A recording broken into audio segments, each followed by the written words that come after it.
A paz de Deus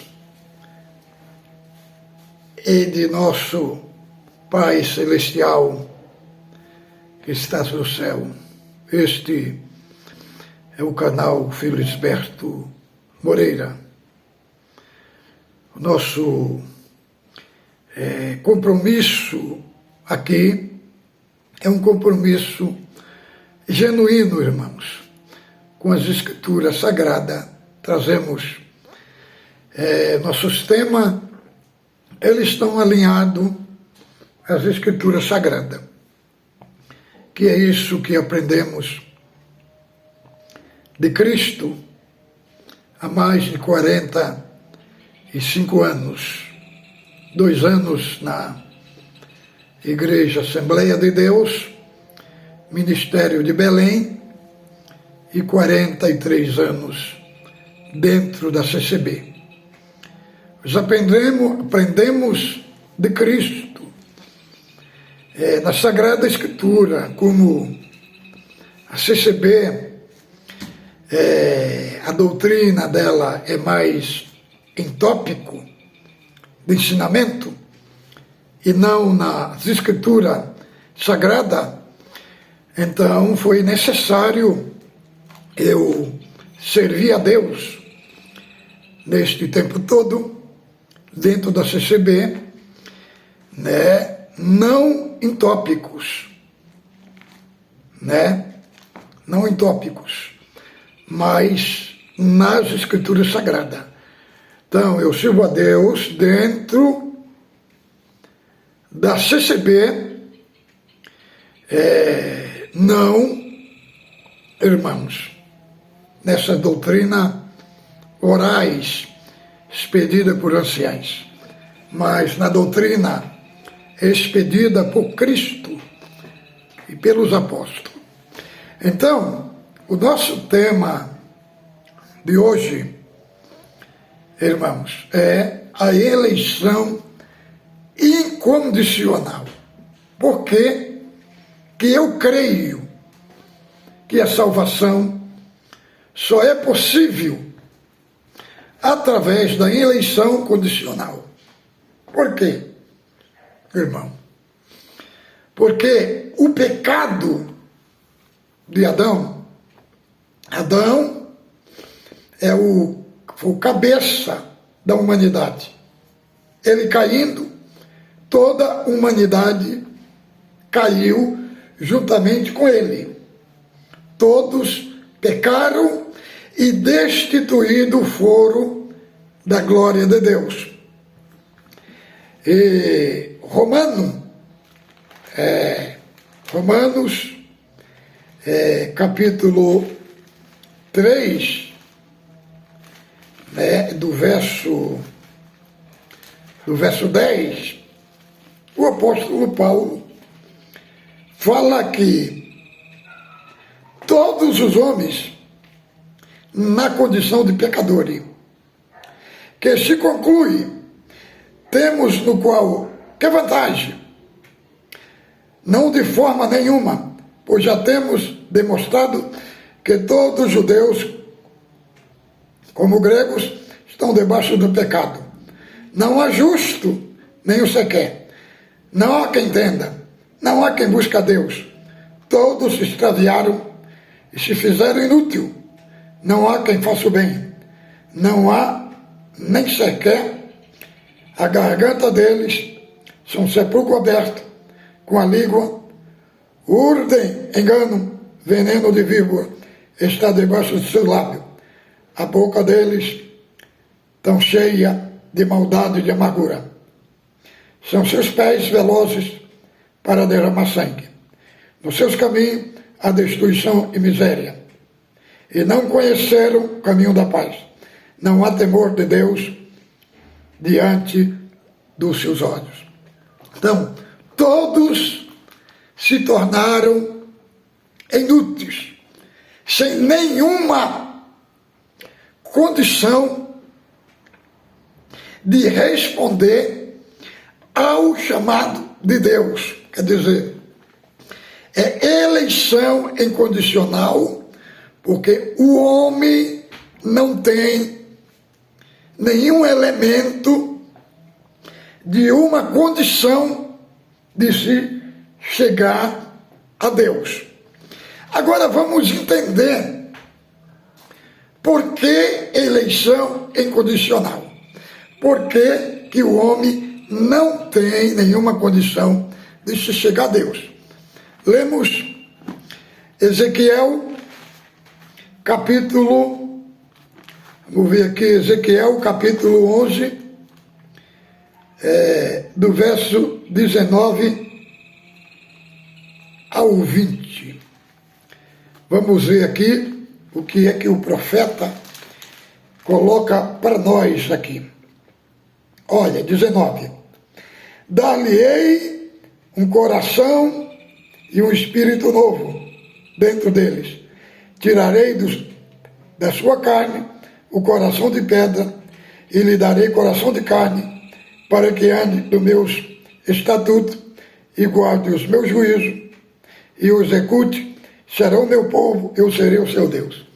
Então, aqui, o profeta está falando que Deus é quem deu o primeiro passo em favor do seu povo. E aqui o profeta Ezequiel ilustra o coração do povo com coração de pedra. O que significa isso? Coração de pedra é um coração que não crê, é um coração ímpio, é um coração ateu. Então, Deus primeiro tira do homem aquele coração duro, mau, incrédulo, e transforma ele num coração de carne. O que significa isso? Significa Deus transformando o coração do homem num coração sensível, num coração mole, num coração que ouve Deus. Aí que entra a pregação do Evangelho. Né? Pela pregação do Evangelho, como está lá em Romanos capítulo 10, verso 17, que a fé é pelo ouvir, e o ouvir pela palavra de Deus. É só para os irmãos entenderem. Aqui está indo uma multidão para o inferno. Está indo. E Deus está pregando aqui, ó. Creiam em Cristo. Arrependam-se. Volte para trás. E a pessoa vai indo. Aí eles vão cair dentro do abismo. E aí Deus vai lá, tira o tampão dos ouvidos e tira as vendas dos olhos. Aí a pessoa ouve e crê no Evangelho, e é salvo pelo mérito de Cristo, pelo método salvífico.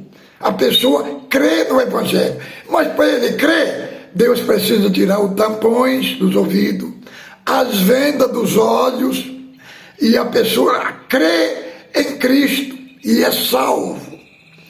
Então, esse coração de pedra, ele é tirado pela obra de regeneração, como está lá em Efésios, capítulo 2, do verso 2 ao 4. Nós estávamos mortos em delitos e pecado, e Deus nos vivificou. E lá fala que nós estamos mortos porque andavam segundo o caminho do mundo, a ideologia do mundo. Estava morto porque estava debaixo das potestades. Terceiro, estava morto porque andavam segundo a vontade da nossa carne. Então nós estávamos mortos e bem mortos em delito e pecado. Só uma ilustração para os irmãos entenderem. Lázaro, quando estava no sepulcro, teve 3 coisas ali que aconteceu para ele crer, para ele sair dali do sepulcro. Quando o Senhor falou para ele, Lázaro, sai para fora, 3 coisas aconteceu. Deus deu vida, primeiro vida. Depois ele ouviu E terceiro, ele se levantou e foi com seus pés. Entendeu? Então, primeiro a vida, depois ele ouviu e depois ele se levantou. Assim é o pecador. Primeiro Deus da vida espiritual, depois ele ouve, depois pela influência da regeneração é que ele decide ir a Cristo.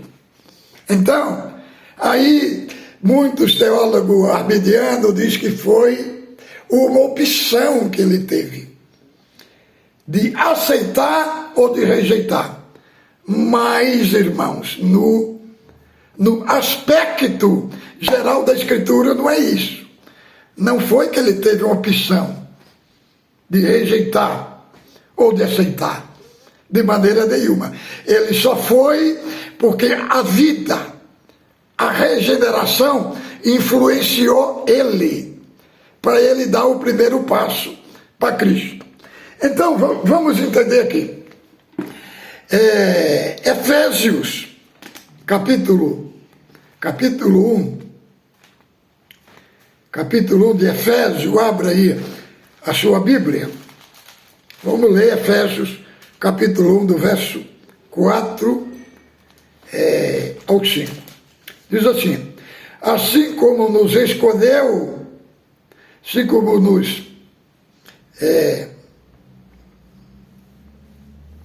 nos escolheu nele antes da fundação do mundo, para que sermos santos, irrepreensíveis, perante ele em amor. E nos predestinou para ele, para a adoção de filho, por meio de Jesus Cristo, segundo o beneplácito da sua vontade. Então, aqui diz que o Senhor nos elegeu nele antes da fundação do mundo. Então, e nos predestinou. Primeiro, ele nos elegeu, para depois nos predestinou. Eleger significa escolha. Escolha. E predestinar significa que o nosso destino foi predestinado, quer dizer, foi determinado antes da nossa existência. Agora nós vamos para Romanos, capítulo 8, do verso 28 ao 30. Aí nós vamos entender aqui. Romanos 8, 28 e 30. Diz assim: sabemos que todas as coisas cooperam para o bem daqueles que amam Deus, daqueles que são chamados segundo o seu decreto. Porquanto aos que de antemão conheceu, também os predestinou, para serem conforme a imagem de seu Filho, a fim de que ele seja o primogênito entre muitos irmãos.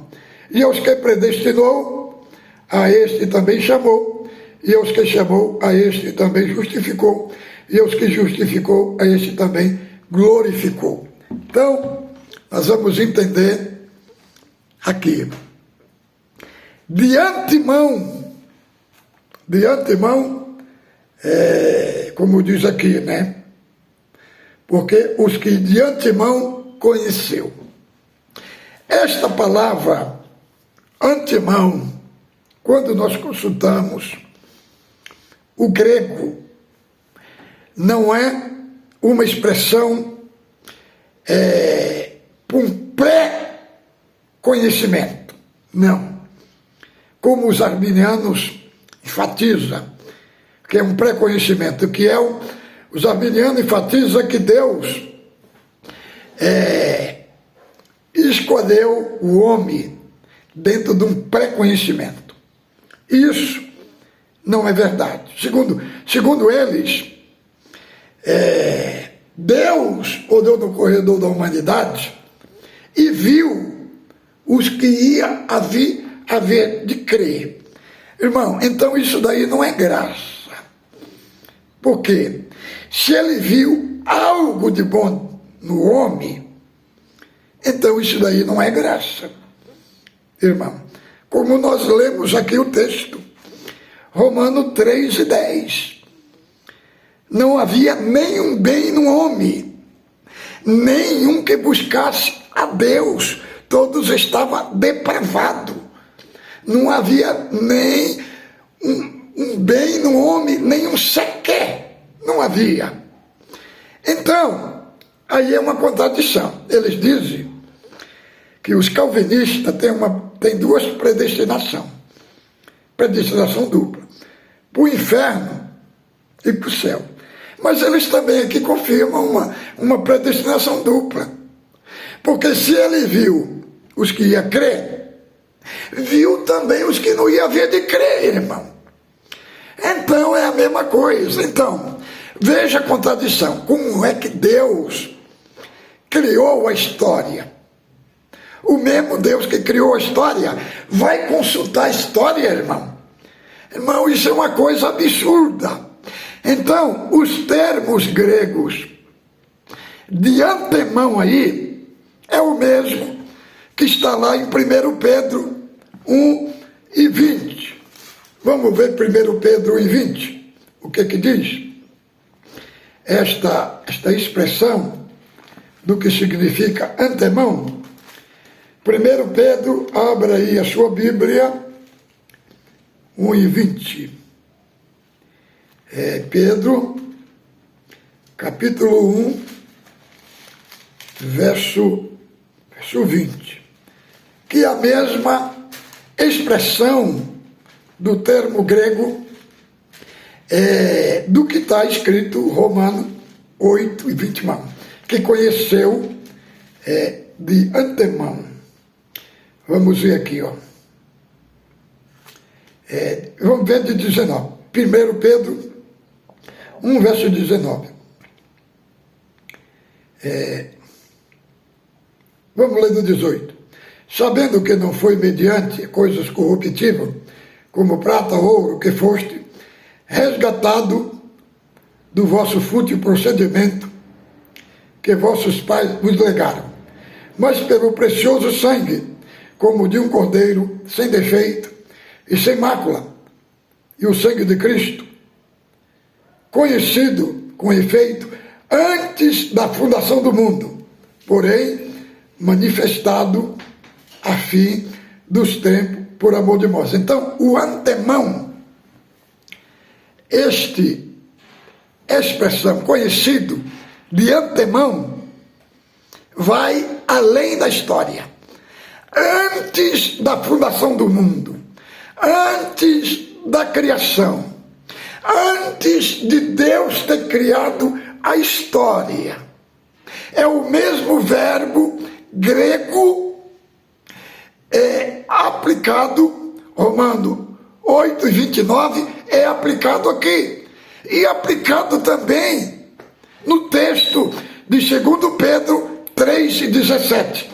Vamos ver 2 Pedro aqui, 3:17.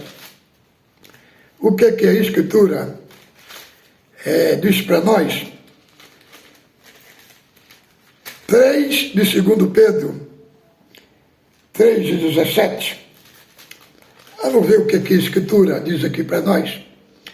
Estes são como 3:17. Vamos ver aqui, ó. Vós, pois, amado, prevenido, como estáis de antemão, acautelai-vos, não suceda que, arrastado pelo erro desse insubordinado, descalhais da vossa fé e firmeza. Entendeu? Aqui é o mesmo verbo de antemão, antes dessas coisas acontecer. Como ele diz, vós, pois amado, prevenido, estáis de antemão, antes desses acontecimentos previstos aqui. É o mesmo verbo. E também vamos ver Atos 26 e 4, que é o mesmo verbo. Também aqui, irmão, de antemão. Atos 26 e 4. 26 e 4. Aqui diz assim, ó. Quanto à minha vida, desde a minha mocidade, como recorreu desde o princípio, entre o meu povo em Jerusalém, e todos os judeus conhecem. Então, aqui é o mesmo verbo.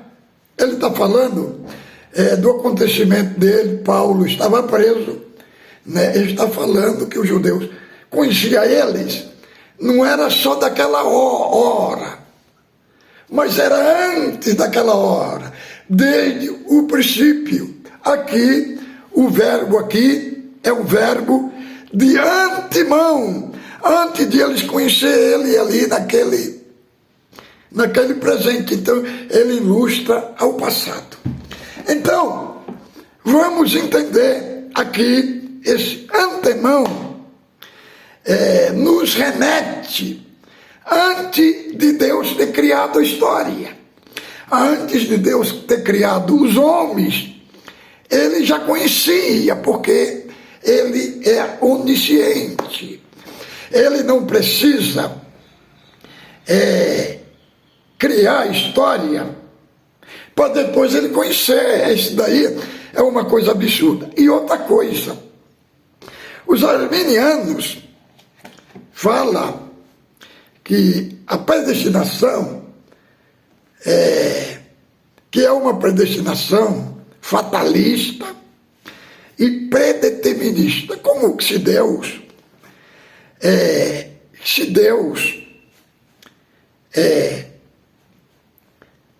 aqui, eles diminuem a soberania de Deus, né? Como que um homem vai limitar Deus, irmão?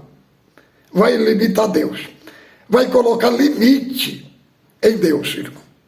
Aqui é uma limitação, irmão. Nos arminianos, Deus, para colocar esse livre-arbítrio aí que ele fala, Deus tem que recuar. Por quê? Porque se Deus não recuar, segundo ele, vai tirar a liberdade do homem. Então, é assim, ó. É Deus, venha para mim, e o homem fala, não, eu não quero não, eu não quero não. Aí, por último, Deus recua para a vontade do homem ser estabelecida, né? Mas na predestinação é a única doutrina que põe a soberania de Deus como ela é. Porque lá em Atos dos Apóstolos, no capítulo 9, Deus não respeitou, irmão, a liberdade de Paulo. Não, Deus não respeitou. Deus atropelou a vontade de Paulo. Deus atropelou, invadiu a liberdade dele. É tanto que o Senhor, quando o Senhor falou, Saulo, Saulo, por que me persegue? Duro é para ti recalcitrar contra os aguilhões. Quer dizer, a vontade de Paulo contradizeu a soberania de Deus, contradizeu o decreto de Deus. E a hora que a vontade de Deus foi contradizida, Deus partiu para cima e invadiu a liberdade dele e fez ele se render a Cristo. Isso é o Deus da Escritura que nós vimos. Ali nós não vimos um condicional, nós vimos o incondicional. O que ele não queria, irmão, a soberania de Deus impactou ele e fez ele se render a Cristo. Agora, irmão, no grego, a parte da predestinação, a predestinação ali, nos termos gregos, é a expressão de uma convocação. De uma convocação, vamos dizer, de um exército, de um comandante, convocando o seu soldado, os seus reservistas, e ali não tem, irmão, uma opção. Não. A expressão ali é de uma voz de autoridade, de um comandante, convocando um soldado, e ali não tem uma opção de ele sair fora.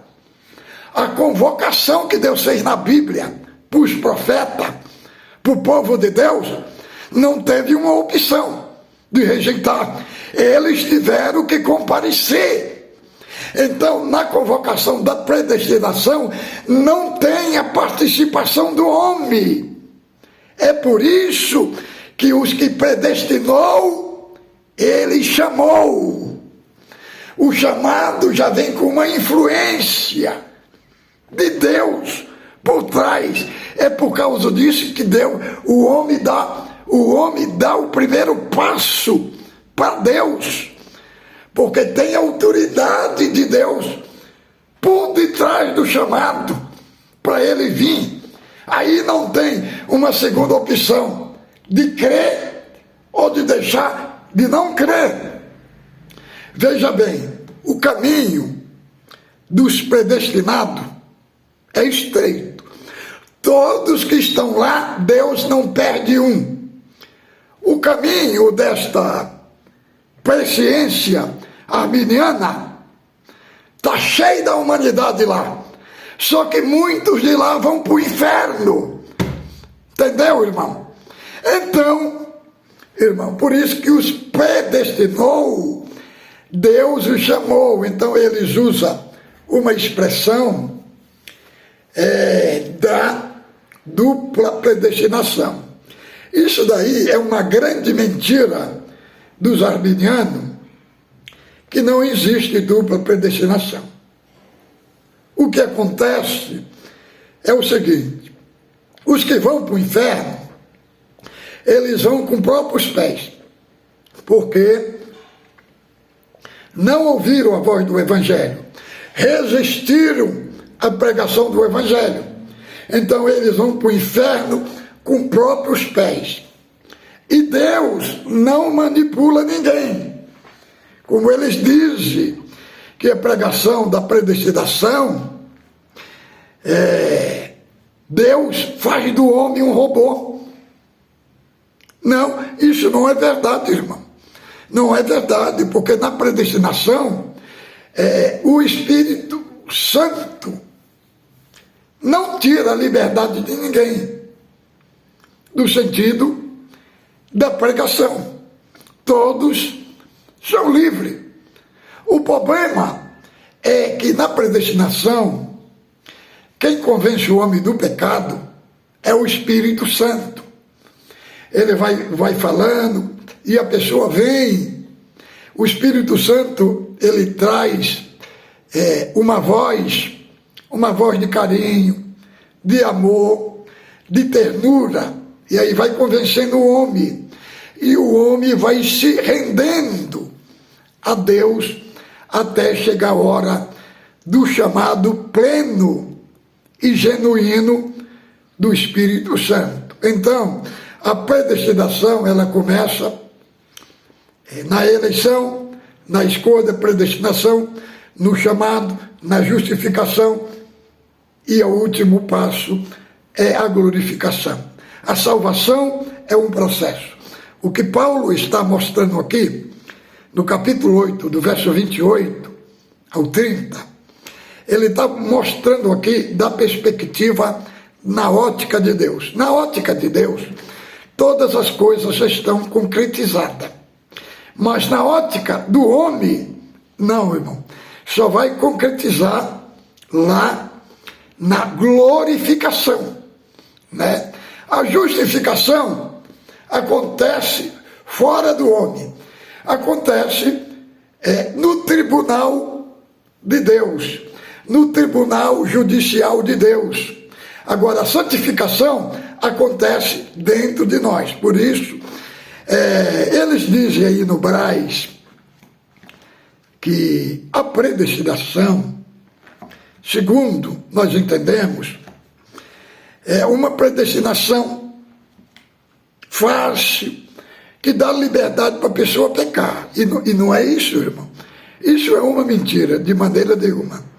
A predestinação, em lugar nenhuma, dá espaço para a pessoa pecar. Porque Paulo fala lá em Efésios que nós fomos eleitos para a santificação. A santificação, irmão, a eleição da salvação é a causa meritória. A santificação não é a causa, é a evidência da santificação.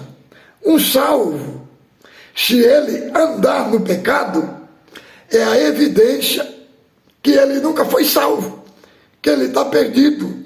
A evidência da salvação, ela coloca a pessoa de uma responsabilidade de andar na obediência, na fidelidade, na perseverança, de produzir fruto.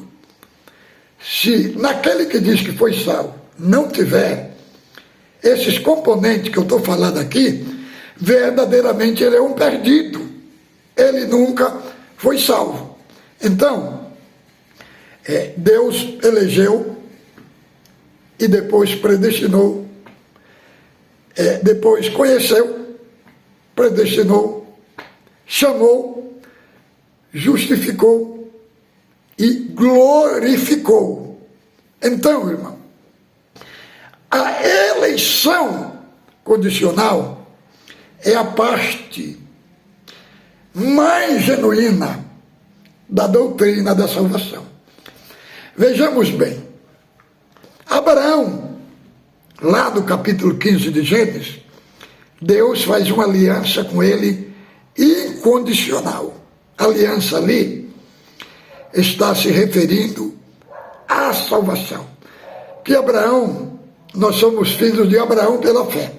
Ali, Deus chama Abraão para fazer uma aliança com ele. E nesta aliança, o Senhor Deus pegou uma cabra, uma bezerra lá, partiu em pedaços e colocou e fez um corredor no meio, né? Naquele corredor no meio. E Abraão estava ali. E Deus deu um sono para Abraão muito grande. E disse que vinha uma tocha de fogo daquelas metades, que era Deus que vinha. E a tocha de fogo passou por meio daquelas metades. Irmão, a nossa aliança, um tratado hoje, quando nós vamos fazer a respeito de uma casa, de uma propriedade, junta os dois, tanto comprador como vendedor. Faz ali um documento, e aí nós vamos no cartório, assinamos ali aqueles documentos, firmamos uma firma, autenticamos, os dois assinam embaixo, ali é colocado as condições, né, daquele tratado, daquela aliança, entendeu? Então, no tempo judaico, no tempo abraâmico, a aliança, ela tinha outro corpo jurídico, civil ali. Era feito nesse aspecto, né? Matava-se os animais, partia ele no meio, punham os pedaços um de frente do outro aqui e um corredor no meio. E os dois da aliança passavam no meio. E aquele que não cumpria a aliança seria morto, cortado, igual aqueles animais. Então, por que só Deus passou no meio da aliança e não Abraão? Porque nas condições da aliança de Deus, Abraão não apareceu. Por quê? Porque Abraão não tinha condição de cumprir aquele pacto, de cumprir aquela aliança. Aí entra a obra incondicional.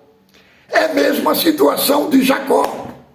Jacó, a sua mãe fez uma trama junto com Jacó, para Jacó pegar a benção do seu pai, que Isaac já não via mais.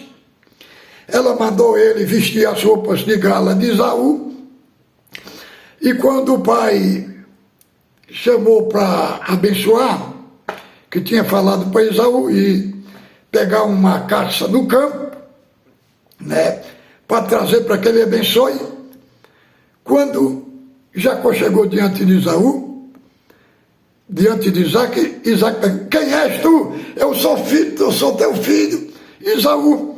Ele apalpou ele, que Esaú tinha os cabelos cabeludos, e aquela roupa também era cabeluda, falou: olha, os pelos é de Esaú, mas a voz de Jacó. Mas como ele não discerniu, ele abençoou Jacó, pensando que era Esaú. Então, a benção ali foi tomada com trapaça, com injustiça, com mentira, com uma montagem de engano, tanto de Jacó como de Rebeca. Aí nós vemos, irmão, porque Jacó, lá no capítulo 32, lá pelo 22, quando o anjo de Deus, que ali era uma representação do próprio Deus, por que Jacó foi chamado de Israel? Irmão, se fosse no condicional, ele tinha alguma possibilidade de ser Israel? De maneira nenhuma, irmão. Porque ele estava ali vestido de uma roupa de um trapaceiro, de um enganador. E agora, porque o anjo, Deus pergunta para ele: como é o teu nome? A mesma pergunta que Isaac fez para ele 20 anos atrás. Aí ele fala: sou Jacó. Agora não te será chamado Jacó, mas Israel.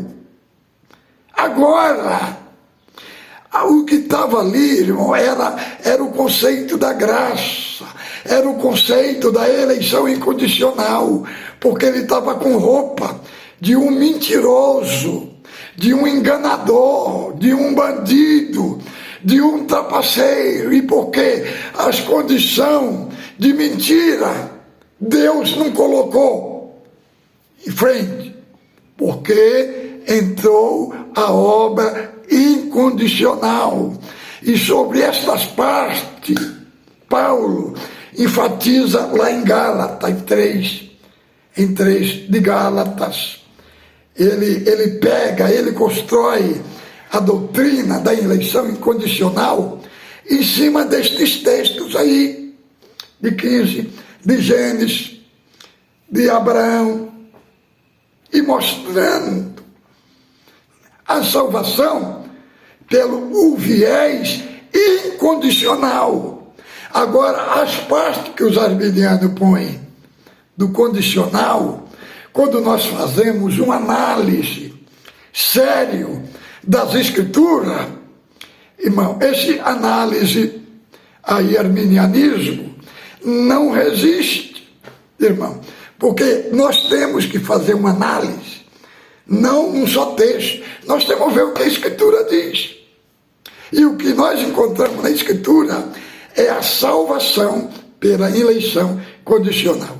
Então, irmão, eu creio que ficou muito bem explicado. Fique com Deus.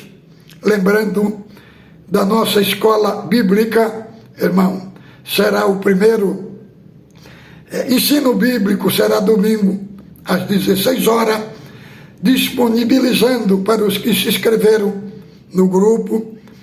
Ainda está aberto a inscrição, é só ligar no meu WhatsApp 62 99 562 1370.